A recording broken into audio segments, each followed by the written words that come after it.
Today I have Brandon Royval, who takes on Matt Schnell May 7th at UFC 274 in Phoenix, Arizona.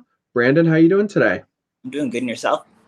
Good, good. I mean, Sunday, kind of relaxed day, family day. We're getting ready to do some barbecue and all that fun stuff. You got anything fun planned for Sunday? I already did like kind of my Sunday ritual, but my cousins and I, like, I have a bunch of little cousins.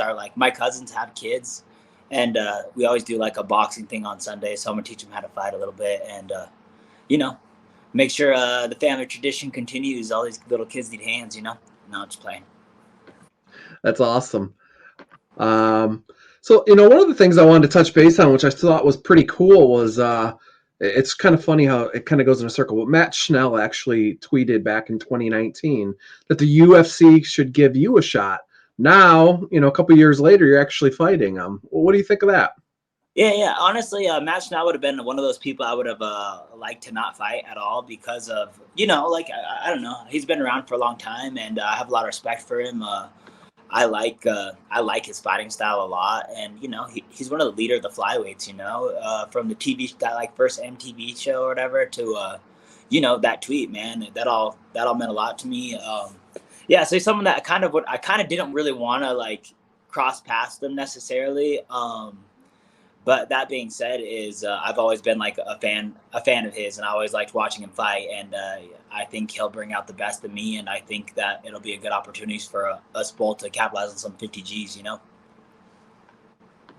Yeah, absolutely.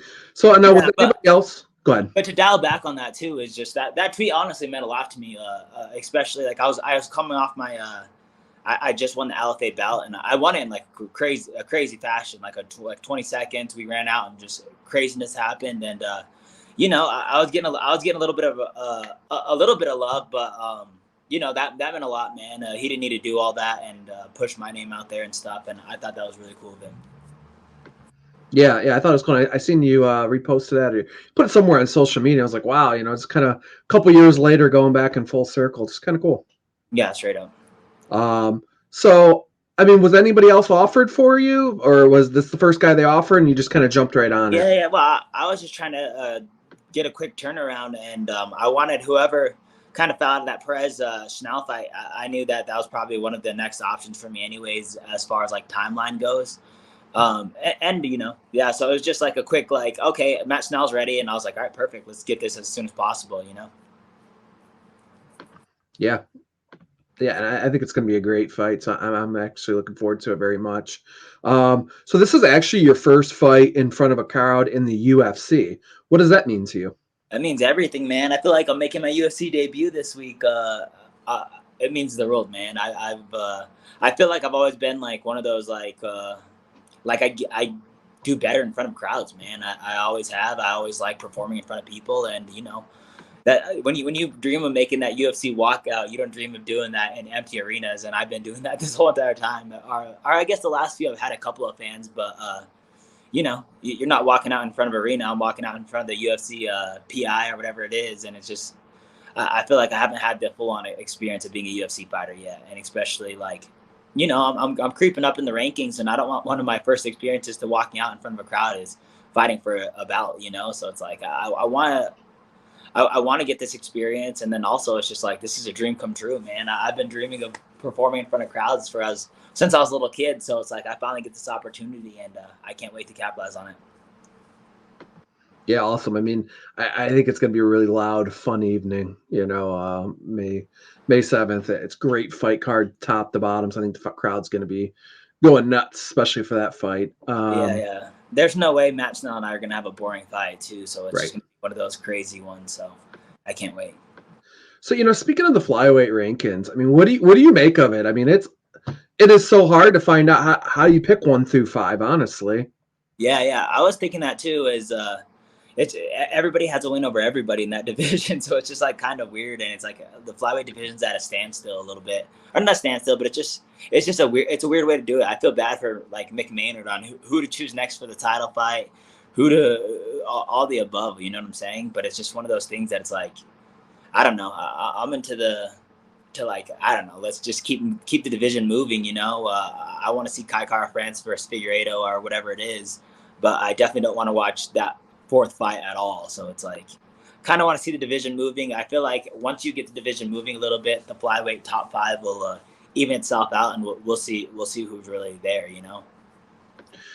Now, does a fight with Moreno? Do you want that one back? I mean, you kind of got injured in that fight. It was just kind of one of those weird, just kind of happens, fights. Is that a fight you'd want to try to get Yeah, back? that would be ideal. Just depending on how the division shapes out next, I think is what's next for me. But if Kai Kara France, ideally he gets the title shot next, then I think Moreno and me would make sense for the next rematch, assuming I beat Matt Schnell.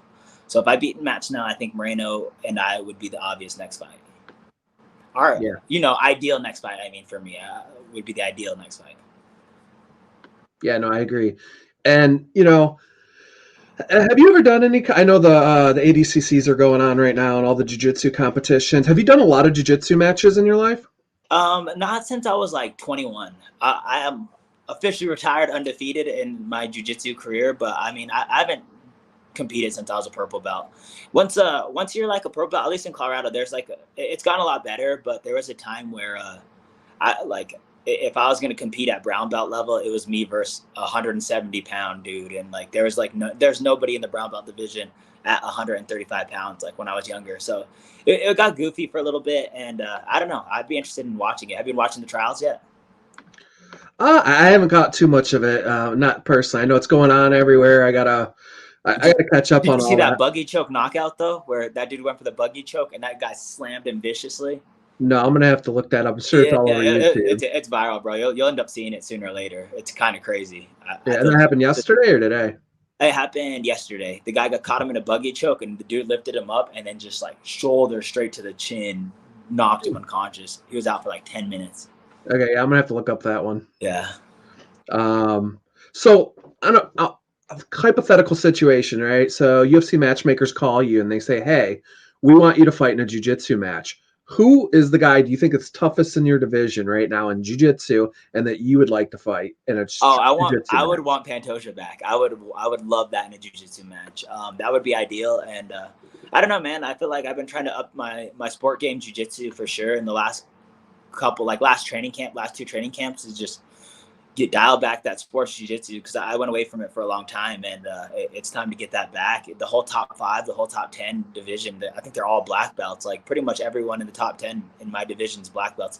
Think about that too, is like everybody in the top 10 pretty much black belts, and I think the majority of them are strikers. So it's like it speaks to how well-rounded the flyweight division is, man. Some of these guys are amazing, and they all decide to strike, but a lot of them are black belts, so it's like I need to get that back, and ideally, if I could ever compete in a jiu-jitsu matchup, it would be against Pantoja again, because I think that would be fun. I think me and him had some good scrambles, and we're a little back and forth in the scrambles, but I think his jiu-jitsu is one of the slickest, and I think that I would love to run that back. Yeah, no, I think that'd be a good one. I was just trying to figure out. I mean, just watching your jiu-jitsu specifically. I mean, you're so fast and you get a lot of finishes. You're catching guys and finishes a lot. And I mean, as you said, most of the guys you're competing against are black belts. I mean, at this level of the game, that's kind of how it works. So I was just wondering who you thought, Pantoja, when you were in there and roll, kind of. I think our fight was so fun to watch. Like when I was watching it back, and it's so back and forth jiu-jitsu wise, and I feel like I can catch him too. Like I got caught in that fight, which sucks, and it's like literally like my biggest regret to shaming jiu-jitsu because like that's a sport I'm like really passionate about. But I think I can catch him too. I know I can catch him in submissions, and I know that could be a crazy back and forth. He has me, I have him, kind of a jiu-jitsu match, and I think that'd be the most exciting in the division, anyways. If we're just talking sport jiu-jitsu wise. Yeah, awesome. Yeah, no, I'd like to see it. I'm starting to watch a little more and more just jiu-jitsu. Yeah, sometimes, especially watching at the highest level, it gets a little boring because it's like guard, regain guard, guard, regain guard, and they can't take each other down, and then it gets a little boring sometimes. It's way funner to watch a mismatch. Like I always think that is compared to watching the top 2 in the world to go against each other. It's way funner to watch the top dude in the world fight someone that's like a newer black belt or whatever it is, and just run up and just put a clinic on them and a highlight reel on them and all the above, because it starts to get a little bit more stalemates once you get to the highest level. Yeah. What's your go-to? Like, what's your favorite 3 submissions? My favorite 3 submissions. I mean, if I hit a go-go plata in an MMA fight, I would retire. Like, that's all I really ever wanted to do. But my favorite 3 submissions are like the submissions I probably get the most are like arm bars, guillotines, and triangles. Triangles probably my number 1. I think I have the most finishes in my fights from triangles or an arm bar. Cool.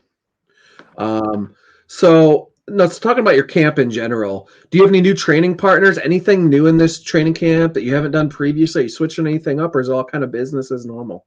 Yeah. Just a lot more sports jiu-jitsu, I think, is kind of always what I've been, at least the next few years, I want to put like an emphasis on is I want to feel like a real life black belt and then roll with the best of the world with the black belts. So I want to dial that in majorly. But no, as far as training partners, I have like the best. I always get a brag. I have Clay Matza, who's like the best like emulator. He does like a perfect Brandon Moreno. Like when he was doing Brandon Moreno, he would do in the middle of our round, he'd be like, and then do like whatever Brandon Moreno, like his little habits and stuff. And it's funny, but he does a really good job. And he's an MMA nerd, so it like helps out that he's just such a student of the game, and I get to have him as a utensil, and hopefully I'm half the training partner he is to me, because he's amazing, man.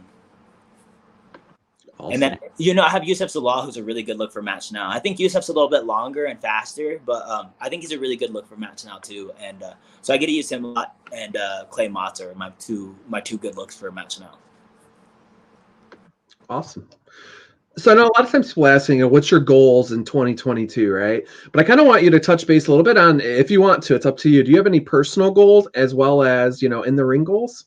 Yeah. So I'm in the process of buying a house right now. So my personal goal is to make the house into like a little bit of a duplex, and then rent it out, and just, make profit off this new house, and just kind of network so I can buy the next one, and so on and so forth. And just, just make this an asset and not a liability to me, which is like, I don't know. I've never really been into real estate. So it's like, it's kind of just diving into the deep end for me. So I'm kind of nervous, but my goal is to, one, not go broke off this house, but also just make a lot of money off the house, and then make money off the place that I'm in right now. So my goal is to just make some good real estate decisions, and just kind of shape my career in the future. And just depending on where I go next, man, we all know fighting isn't the long-term type of sport. So it's just like, if I can capitalize on the money I'm making now to make me money in the future, then I think that's the ideal approach I want to go. But that's my like goals outside of MMA fighting, is just to make money off of the real estate market right now. But in there is just to go run through Matt Schnell, put a nice little highlight reel together, and put everybody on notice that I'm back, man, and I'm ready to go, and that I'm a problem in this division. And hopefully that performance will put me in the top 5 again, because I got booted out of top 5 after Kai Kara-France's win. And then as soon as that win happens, I want to fight either Moreno. Moreno would be ideal as the next matchup, but depending on who gets the next flyweight title shot, I'm just trying to fight the highest up that I can on the charts. And just try to, by 2022 or by the end of 2022, I want to be fighting for a belt. I want to be fighting in front of a crowd, in front of a belt. And, I just want to let people know that I'm back, man, and I'm ready to take over this division, and I'm ready to make things happen. Yeah, I love it. So I know you kind of mentioned, fighting's not, you can't fight forever. Is, you training people in the future? Is that something you've ever thought about? Maybe training, I know you said you were training family. We were talking, training kids or anything like that in your future? Yeah, I mean, I feel like I've always kind of made that approach. I was teaching a lot at Factory X throughout my the last few years, and I've slowed it down majorly just to focus on myself. But I still work with some fighters, and I still work with that. I don't know. It's one possibility. It's something that I do want to see myself do, is just give back to Factory X and give back to my gym. It's just like, I've been there forever, and they've given so much to me. It's like, as soon as retirement hits or whatever it is, I want to dive deep into giving right back to the fighters and all that stuff. But as far as like a first job or second job, is just, I want to set myself up really good in the real estate industry right now, and capitalize off that in the next few years. And as far as like jobs outside of it and going back, but I always want to stay at Factory because I want to help run those programs, and I definitely want to give back to that gym that's given so much to me. So that's always something that'll be there for me. Awesome. And I know you said you want to run through Matt Schnell, next month. For the gambling diehards, what do you got you got a round, you got a method of victory, anything you want to give a prediction, or you No, just no. run through them? I know it's going to be chaos. The first round's probably going to be chaos, but my plan is just walking him down and just making it a brawl, bro. Like, I don't really care about technique this much this fight. I think the technique portion I'll leave up to Matt Schnell, and I'll just go out there and be a fighter and just go be brutal with it. It's my first time fighting in front of a crowd, and I want to show out, man. I want to hear the crowd, man. So it's like, I want to walk him down and I want to put on a show. I hope I could finish him early, but if that doesn't happen, then I'm ready to go 15 minutes of just putting it on him and just walk him down the whole entire time. Awesome. I really appreciate all your time, Brandon. If you have any sponsors, any teammates, anything you want to shout out, the floor is all yours. Yeah. EAP Glass, the best sponsor, man. Denver's glass company. Ed and Cyrus have been helping me out so much since I've been in the UFC. So them, the huge sponsor, man. I couldn't appreciate it anymore. And then just thank you, Clay Massa, Yusuf Zalal, and all of Factory X, because I couldn't do this training camp without them for sure. So, and thank you for your free time too, man.